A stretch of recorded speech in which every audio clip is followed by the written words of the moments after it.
Greetings, I'm Jonathan Black, and thank you for watching my channel. My first story is going to be about my 2016 odyssey into the criminal justice system.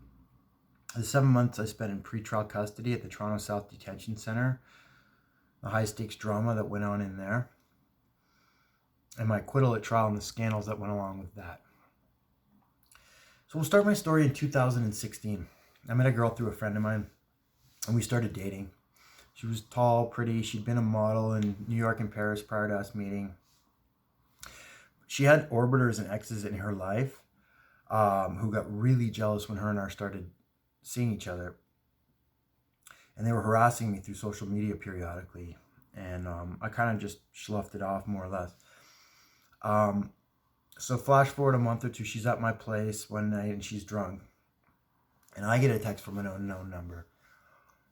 And I thought it was one of her simps or orbiters trying to get at me, and they got my number or what have you, and I was kind of agitated by it. And I sort of showed her the number on my phone. I said, "Who is this? Is this someone that you know?" And she takes the phone from me, and she starts texting that number, and it goes on for about 5 minutes. And then I asked for my phone back. I was like, "Give me my phone back." And she tosses at me, and she starts hurling epithets and insults at me. So I text the number. I'm like, "Who is this?" And there's a whole bunch of texts that she had corresponded with this person. And it turns out it's some guy that had hit on me at an event a month or so before, who I politely declined. And she was texting lewd, suggestive, sexual things to this person as if she were me on my phone.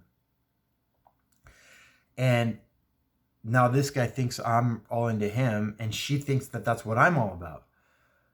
But firstly, if I was gay, this guy wouldn't make the cut. And secondly, what would I be doing with her? And is what I said to her. Why would I be here with you? Why wouldn't I be with some fabulously rich gay guy if that's what I was about? Why wouldn't I be in New York City hanging out with people like Anderson Cooper or Don Lemon? You know, what am I doing here?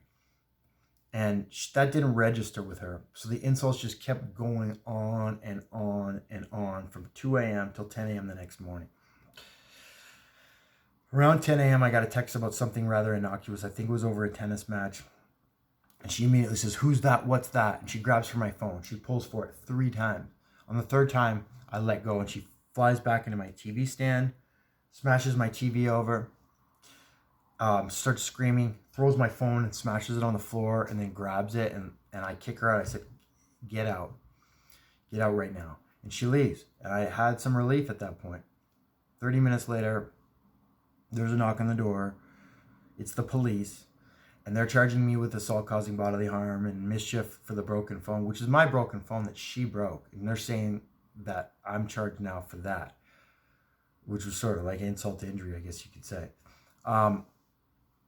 She had been drinking all night into the morning, and she had slightly injured herself, I guess, and that's, she ended up at the hospital.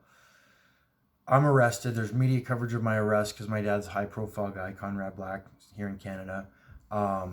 He's well-known, so I'm all over the television. I'm all over the internet, newspapers, etc. I go to a bail hearing. They cross-examine my mother all day long. It was an extensive cross-examination, as if she were Dr. Henry Lee at the OG trial or something like that. Their whole mantra is that this guy's of a privileged background. We need to show him that his privilege isn't going to get him any special treatment. He's a terrible influence. He corrupted this woman. He did this. He's an abusive controller. This type of this, and this. All this horrible narrative about me, which is, this is a standard. That's what prosecutors do. But it's not true. I was trying to help her. I wasn't giving her any drugs. I got her off of drugs, if anything. And I'm not going to get into all her details of her issues. There were some, but that's not what this is about. At any rate, I got bail. A month or so goes by after that. I get a call from the police saying that they got a warrant for my arrest over breach. They checked out the address that was on my bail paperwork, and I wasn't there. But that's not what my bail said. My bail said I had to just be with my surety wherever she was. I wasn't at one fixed address. So I was like, I'll clear this up Monday morning when I go to court. I'll get back out. What happens when I go to the police station? they charged me with an additional assault charge out of nothing, out of nowhere. They said someone called on the phone and 911 said that I assaulted them, but there's no evidence, there's no statements, there's no anything other than that. So I figured out what they did. They did what they had to do to keep me in custody. And what's their motive behind that? I don't know. It just seems that that's what they want to do. They want to squeeze as much time out of you as they possibly can, even if they haven't convicted you of anything. At least when it's me, or I don't know about anybody else. So I entered the Toronto South Detention Center. At first, it was pretty stressful, but in a way, it was a relief for me because up until that point, my whole life on bail was a threat. Oh, you do this or you're going to go to jail. Do this or you're going to go to jail. Do this, you're going to go to jail. You better do this. Better don't do that. You can't do this. That was my life. Everybody in my life while I was on bail was constantly threatening me. If I don't do this, I'm going to end up in jail. So getting to jail, I was like, well, at least nobody can threaten me with that anymore. This is the worst that can happen. This is the worst they can do to me. And I could just hunker down, try to get cozy, and, go for trial. The first place you go, you get to assessed at jail in an intake unit so the staff can see how you move and whether you're going to be in a mental health situation or if not. This is general population. They give you an option to go to protective custody. But general population is where I was. And after 2 weeks on the intake unit, I moved up to a long-term unit. My first cellie on the long-term unit was an 18-year-old kid from Rexdale who was his first time in adult jail. This was sort of his coming out thing. He'd arrived. He was really excited about it. And he was a member of the Doomstown Crips, the Jamestown area guys. He broke the gang politics down for me quite nicely. So the Jamestown guys were beefing with the Driftwood guys. And the Driftwood guys, their unit was across the hall from us. I was on a Jamestown unit. We also had members of the Halal gang and the Sick Thugs, believe it or not. Those two were supposed to be rivals, but there was members of both gangs on that unit. This guy, I'll call him 60. He was in for stabbing a guy in a trap house. Him and I did a 3 or 4 day lockdown together. So we were locked in the cell for 3 days, and so we got to know each other pretty nicely.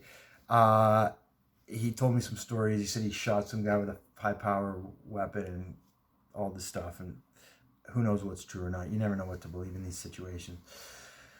But he moved out. He moved up with this guy Flex, and then some other guy came in, Almeida, who was his first time in this jail. And he was a Portuguese guy, but he wasn't a downtown Portuguese guy. He didn't talk like the guys from the city. He was a country guy, and he was okay. He was a nice kid, but he had some weed, and he didn't have any papers or lighter. And I told him, you gotta be careful because you go to the wrong guys, you're gonna have problems. I know who you can deal with, who's probably pretty legit with this sort of thing. But he didn't listen to me. He just got all involved with all these guys, and it turned out I stayed out of it. So the racial politics and the demographics of this jail and general population at the South, blacks are 85 to 90% of the inmates population are black inmates. And the rules that are going to apply to a white guy is basically I can't pick up the television remote and change the channel myself on the unit. I've got to ask a black guy. If, say, The Price is Right's coming on, I want to watch it. I got to ask one of the black inmates. I'm like, hey, bud, can you put it on channel whatever for me? And they will. They're usually pretty cool about that. Unless they're watching something they want to watch, but nonetheless. You have to go through them to get on the phones. You have to go through them to get in the showers. And I had a guy from the Halal gang that I was dealing with for the phones. He was getting me on his 3-way with his girl. And we were doing some trades with some food, canteen items. We had a nice little thing going. He was all right. And then I got my own collect call line that I could use. I built a rapport with the other inmates, playing basketball and playing chess. There are basketball, half-court basketball set up on every unit, which is great for jail. I mean, gives you something to do, right? Especially if you're an enthusiast of basketball, like, I turned into be while I was in there. I used to play when I was younger. So I never played cards or shot dice with these guys because the gambling, for obvious reasons, it just causes problems. What's the point, I moved up from cell 10 to cell 16 with a guy named Dave. He was a 60-year-old white guy, and it was funny. He had everybody convinced that he was a sort of Kaiser Soze mastermind criminal who was the plug for cocaine and heroin from on Parliament Street from Dundas down to King Street. He'd been a master jewel and art thief in the 1980s and 90s. He also claims he's been sober for 12 years up to that point, and I hadn't touched any drugs or alcohol. He was running the card games, the bridge, and the bidwiz. He was a really good card player because he'd always come back with canteen items every day after playing cards. He never needed to buy canteen because of that. He gave the prayer before the meals, which means he had some respect. And this guy was like this tall, skinny, white guy. If you were to use the word cracker, it would definitely apply to him. He had that Hulk Hogan mustache, and he was like sunken in cheeks and everything. A month or two later, another guy came in who was like highly respected on the streets, who was basically saying this guy's a liar. He's a crackhead. He opens the door at a trap house. That's what he does for a living. He sits at the door and lets people in and out at some trap house. So again, you don't know what to believe when these people are talking. A lot of fun stories, a lot of interesting stories, but you never know who's telling the truth or not. Who cares? So one day, next story, I was sitting watching television leading up to the NBA Finals that year. It was Golden State versus Cleveland Cavaliers, and there was this 18-year-old Somali kid who was sitting there and we were talking, and he's telling me with a straight face, he's like, "Oh, LeBron James is so much better than Michael Jordan." And I was like, dude, that's just not true. That's nonsense. And I made my point, and then he starts scoffing at me and like sucking his teeth like, "Oh, cracker, what do you know?" Blah blah blah. And two or three other guys are looking at me, and they look over like, let them talk to you like that? Not, they didn't say anything, but that's the essence of what they were getting at. And they're G-checking me basically, like, are you gonna let that slide? And if I do let it slide at that point, then I'm fish food. Everyone's just start coming at me, trying to get stuff from me.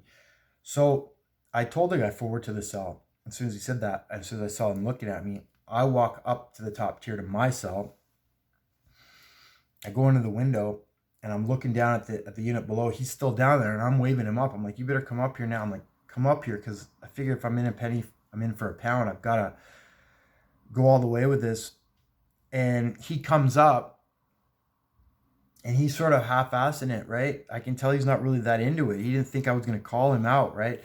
And he comes up to the door, and he's waffling, and he's looking back down, talking to these other guys. And I just open the door, and at that point, he was having his hair done that day. He had his braid up, right? It was down the middle, and he had one side all nice and tight, all done properly, and he hadn't had the other side done yet. So he had an afro puff coming out of that side of his hair, or that side of his head.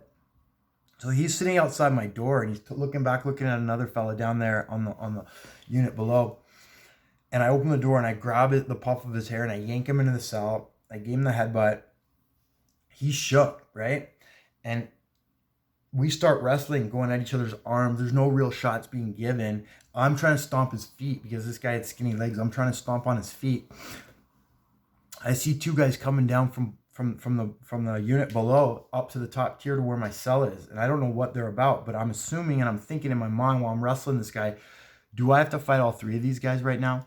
And that's not something I was too keen on doing at all, naturally.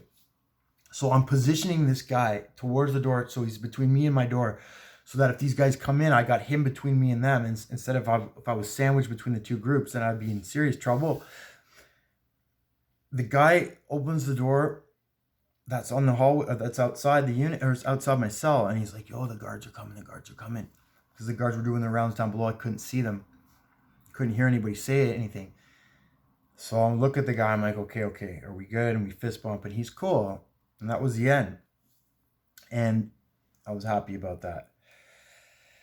I even chirped the guy when the finals came on. Golden State was winning that series. They won 4-1, and I was yelling through the hatch one night, and I was like, "Where's LeBron? I can't even see him out there," or something like that. "Holler at your boy," kind of thing. And it was funny. So the rappers I came in touch with while I was in the South, some high-profile local rappers were in there when I was there. Casper TNG, the guy who sings the Burberry Closet, that song. I'll put it in the description below. I rode to the wagon to court with him a couple times. He gave me a compliment on my glasses. I was wearing these Lacoste glasses. He's like, "Oh, those are nice glasses." And the rapper that was in there, young Wiggy, Guzzi, he was on my unit.